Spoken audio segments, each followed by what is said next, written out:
Hello and welcome to Prairie Pulse.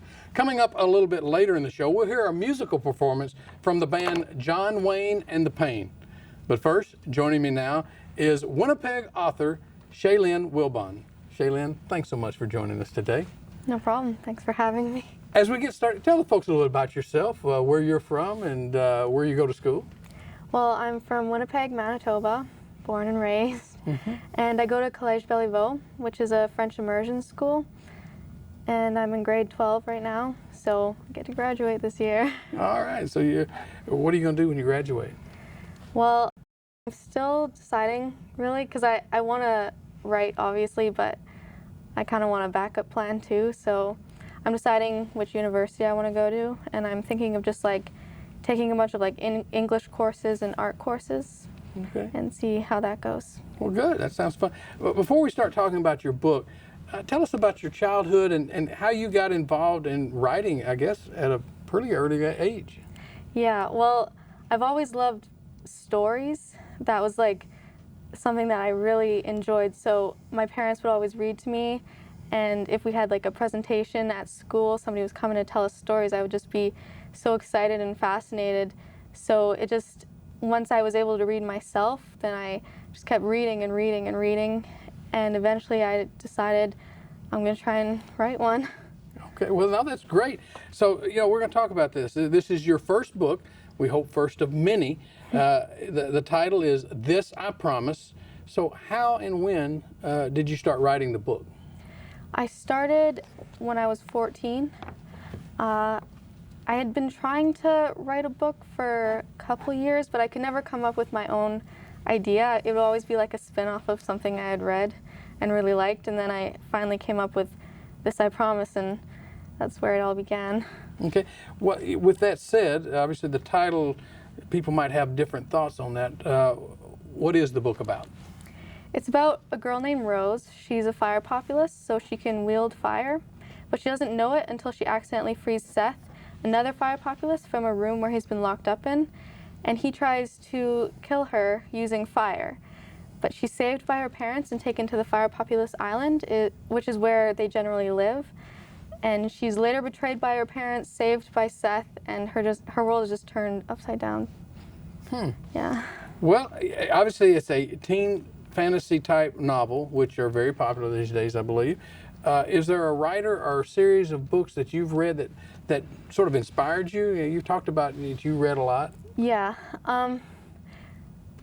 I guess my favorite author is Kelly Armstrong. Okay. Her series isn't really, it doesn't match mine at all really, but she's just my favorite author. And I would say The Last Airbender. It's sort of like that, like in the sense that there are the elements in it. So those are the two, I would say. All right. But then, so how did you come up with the characters? And you talk about Rose and Seth, and how did you come up with them? Rose is, at the beginning, she's me. Okay. A lot like me, and other than that, I actually purposely try to avoid basing my characters off of people I know, just because I don't want them to be like, is that me, is that me? And they might not like it, or they might be insulted or something, I don't know. Well, and that's people write both ways, though. And Yeah. some people would probably be thrilled that you write about it. What about your writing process? I mean, does it just come to you, or you said you started when you were 14. I don't know. I guess I'd ask, how long did it take you to complete this book? And obviously, it's your first one, so I think it would get easier. But do your ideas just come to you, or is it difficult? Well, once I got the first idea of it, it kind of just like I kind of made it up as I went. So it came pretty easily, I would say. Yeah. But, and I've said this to you before we came on the air, do you actually write them out or do you type them?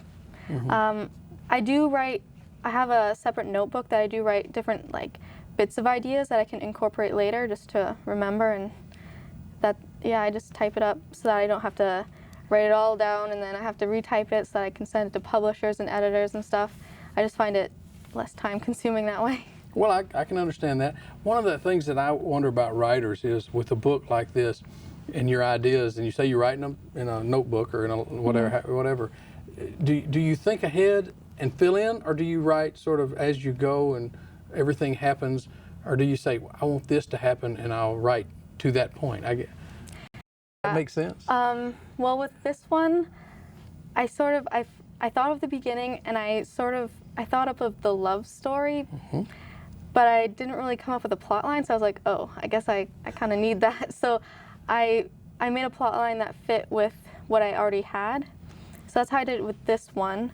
With some other ideas that I have for other books, I have sort of a beginning, middle, and end, and I know where I want them to go this time, which is probably smarter because I'd be like panicking, like, oh no, how do I finish it?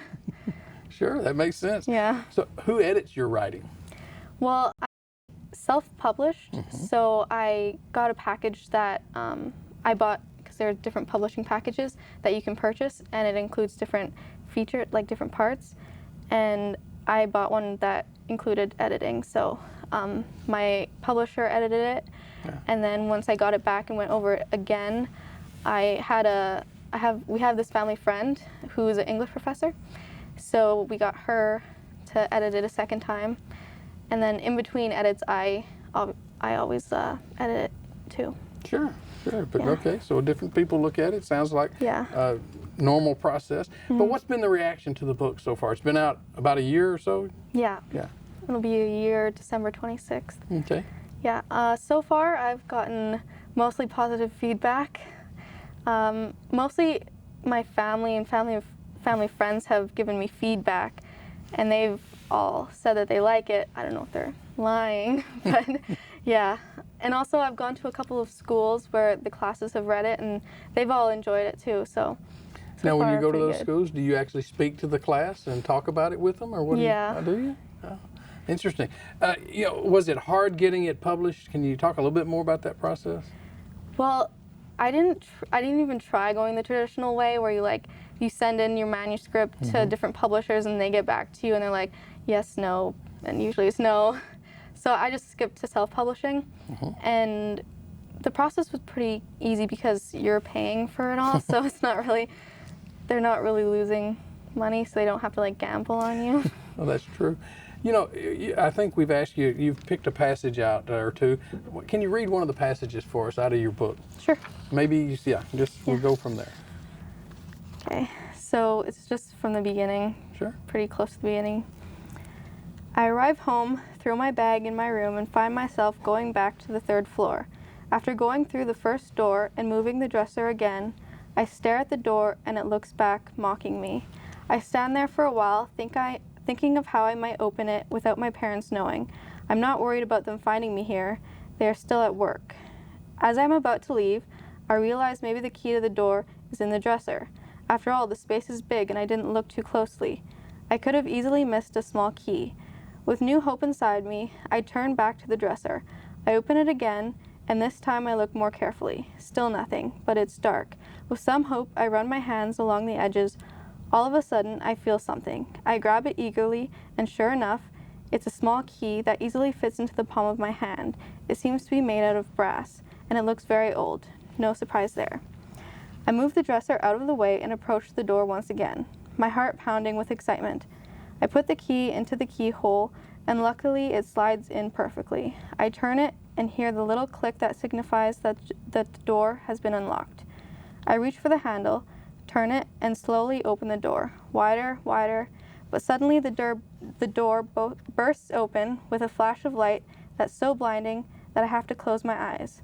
After about 5 seconds, the light dimmed enough for me to sneak a look. So that's Okay. the passage there. Fine. We'll ask you to read another one in just a little while. Okay. Have your parents helped you or inspired you, or how have they been involved? I got to meet them before we came on the air here. Yeah, well, they've been very supportive and have financed most of it so far. I'm still working on paying them back, but they've been very supportive about it and have encouraged me to pursue this. Oh, that's great. Yeah. What's your advice to others, and of course for young people, for you, who might want to write a book or have ideas just rolling around in their head? What's your advice to them? Just do it. I mean, a lot of people wait till they're older to start working towards things they want to do, and that's what I was sort of gonna do. And I'm like, well, why should I wait? I have my idea and I want to write it now. So I would say just like do it now, even if you think that maybe you're too young, because maybe I am, maybe I'm not, but I won't know until I wouldn't know until I tried. Yeah, well, absolutely. And of course, getting something down on paper, whether it's typed or handwritten, what are your favorite subjects in school? Art and English are my stronger classes. I don't like math or sciences. Yeah. Somehow, that I kind of assumed that. Yeah. But you talk about on the back cover of your book, you were always drawing and painting. What drew you to all that? What made you want to do that? I especially like drawing people. I just think it's really fun and beautiful in a way to recreate someone and put it on paper. And when I see, what inspired me is I was looking online at like different pictures, and I saw this picture of a fairy, and I was like, is that a painting or is that actually a picture? Because it was so realistic, and I was just inspired to try and be that good one day. Okay. So that's where it sort of began. Okay. Well, talk about, what do you like most about living in Winnipeg? I mean, there's a lot of things and a lot of arts and culture in Winnipeg. I like how it's not like a huge city. It's pretty personal and it's not crazy. And I'm a pretty quiet person, so I like that. The snow, it's not my favorite part, but when it first comes, it's nice too, to have all of the seasons instead of just like all summer and stuff. Okay. Well, let's read a second passage in your book, Okay. if you don't mind. If I can find it here. Oh, that's all right.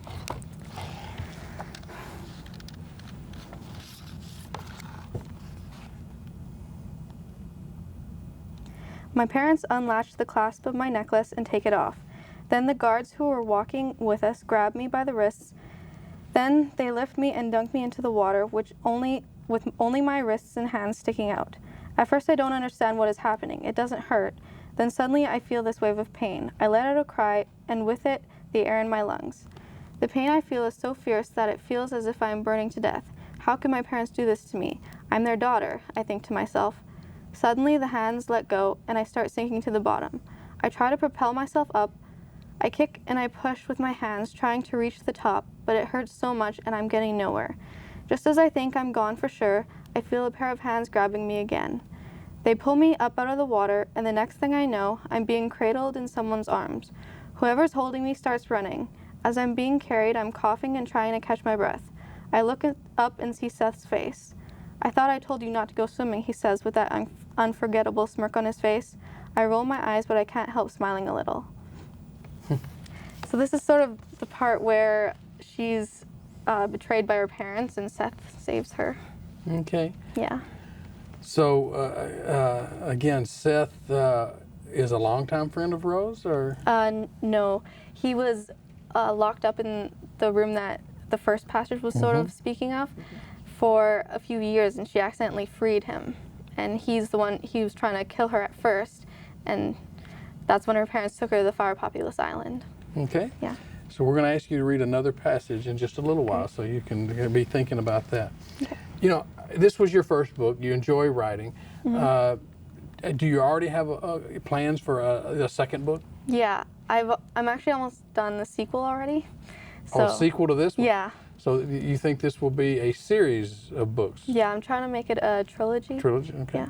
Well, well, then how do I say that? You almost finished the second one. You want it to be a trilogy. Is your goal to write them every year, or what? Yeah, I would say writing a book a year is pretty good because it's a long process. So, yeah. Well, I never know, because I'm not a writer, so I'll say that I have an appreciation for anybody who can sit down and put something like this together. Yeah. It's such a wonderful thing to do. It's just tremendous. But so, what are your goals? What do you hope to do after high school? Do you want to pursue a full-time writing career? Is that what you'd like to do? That's what I'd like to do, but because writing is sort of a hit and miss, I'm going to try and come up with a plan B. So, yeah, it's something I would like to do, but... Well, do you have any idea what your plan B would be?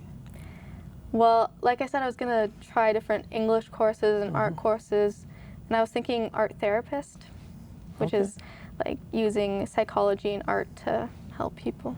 Well, that would be a very good thing to do. Let's talk a little bit more about Seth and Rose. As they go through the process, I mean, they're trying to talk to me again about the populace. Again, what they're trying to do in the end. I don't want to give away the story at all. So there are 4 different types of populace: the air populace, the earth populace, the water populace, and the fire populace. Rose is a fire populace, as is Seth, and they meet some other populace along the way.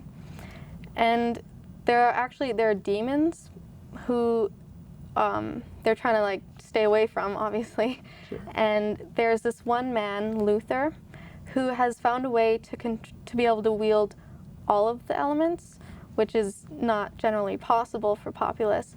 And he wants to start a war so that he can rule the humans, because the war he's hoping will wipe out most of the populace, so he can just take over. Okay. With that said, can you read a third passage for us? Sure.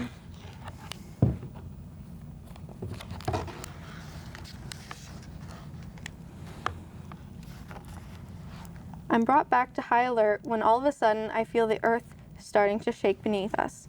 Seth and I immediately stop where we are. Seth slowly turns around and comes to where I stand frozen. He gently moves me back a step. Then he looks down at the ground, looks up at me, rolls his eyes and swears. I look down and see a tiny plant now crushed. It is my turn to swear now. Seth, I'm so sorry, I say. I swear I didn't see it. I thought I told you to follow exactly where I stepped, Seth says, clearly frustrated by what I've done. What do we do now, I ask. There's nothing we can do. They have sensed that the perimeter has been disturbed, and now they're coming for us. The ground continues to shake more and more until the earth starts to rise up, higher and higher, becoming giant walls that surround us. The walls of earth are too high for us to climb out and too strong for us to break through. Who goes there? A deep voice asks, seeming to come from above us. I look up and see a man perched on top of one of the walls of earth. Seth and Rose, 2 fire populace. We just want to talk, Seth says. The man looks down at us and asks, Are you alone? Yes, it's just us, Seth replies.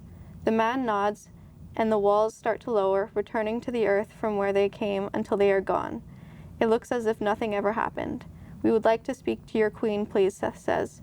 Follow me, the man says, leading us deeper into their jungle, which, as they have just demonstrated, is also their weapon. We follow the man as he leads us to his queen. I'm careful not to step on any other plants. I sure don't want to upset this man or any of the other earth populace any more than I already have, especially not this big, strong-looking man who towers above Seth's 6 feet easily. We reach a clearing, and there's a building that looks to be made purely of vines, plants, and other natural materials. The shape of the building is a giant dome. Surrounding it are houses in the trees, giant tree houses. The man leads us into the giant dome and brings us to what looks to be a throne room. Sitting on the throne is a woman, and a beautiful one at that. She has dark tan skin and long black curly hair. Her attire is solely green. Her skirt is made out of green fabric, which parts in the middle, showing off some of her legs. Her top is made of the same material. It covers her chest and leaves her stomach bare. She wears no shoes. Her arms, legs, stomach, and face bear green, intricate tattoos that she wears elegantly and fiercely. As we get closer, I see her eyes. They are so mesmerizing, the most beautiful emerald green I've ever seen. They remind me of Adam's, which reminds me of Macy, which reminds me of the fact that I may never see them again. She looks at us carefully, measuring us up. When we say nothing, she says, Well, what are you waiting for? State your business. Seth clears his throat. I am Seth, and this is Rose. We are fire populace, and we have come to seek your help. The woman laughs. You, a fire populace, has come to seek our help. May I ask why?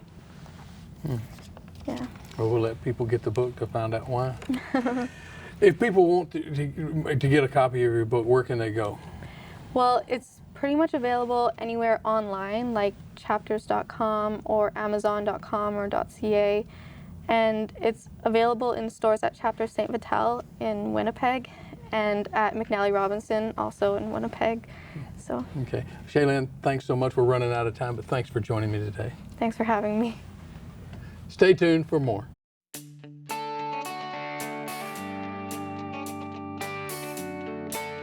Midwest reggae rockers John Wayne and the Pain blend their unique psychedelic sounds of pop, rock, and reggae with electronic dubs that emphasize their passion for music. Today, they reside in Minneapolis.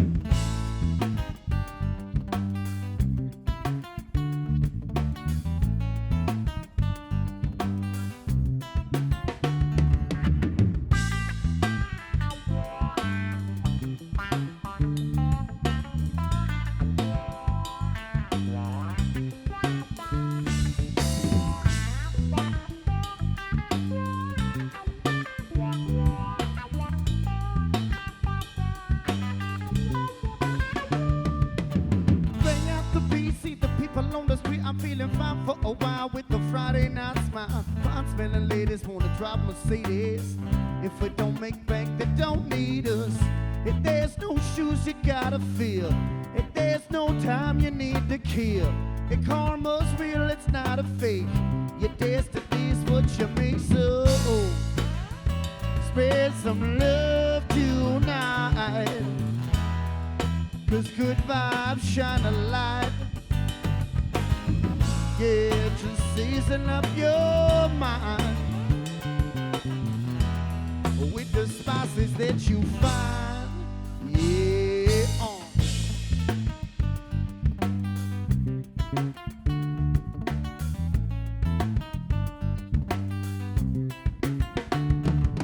Well, I've been in jail once or twice, and it wasn't too cool, no, it wasn't too nice. But I'm bound to the Lord like I'm bound to have flaws, and I don't know nothing about you. But if there's no shoes, I gotta feel. If there's no time, I need to kill. If karma's real, it's not a fake. My destiny's what I make. So spread some love tonight, 'cause good vibes shine a light.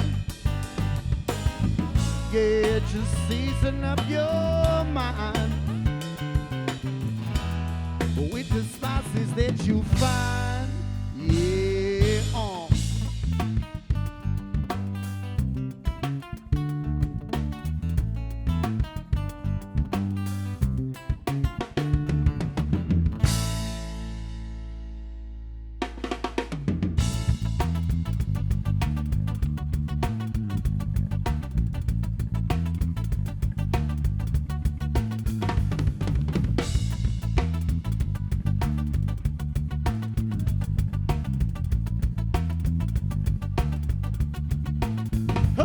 You know the Tito minds and people grinds and oh, it's real to me.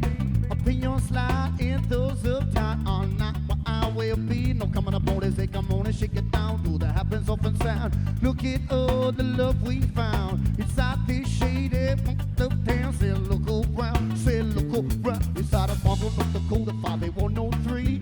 My friends are the same as my family. If you don't like that, then you don't like me. So look at that, then you might see. But I ain't got no time. No, I ain't got no time. Ain't got no time up in my life to sit around and whine. No, I ain't got no time. No, I ain't got no time. Ain't got no time up in my life to sit around and whine. No, no, no.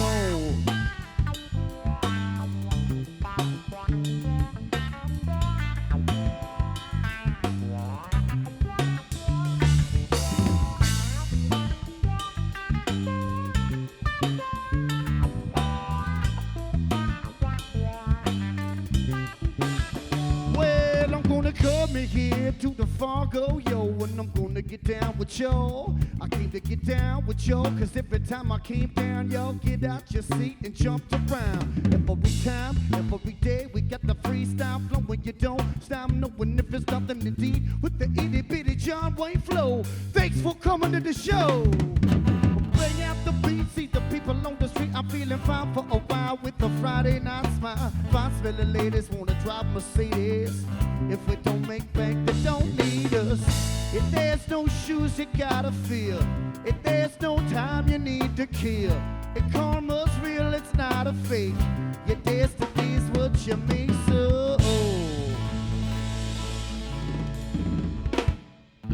so spread some love. Well, that's all we have on Prairie Pulse for this week. And as always, thanks for watching.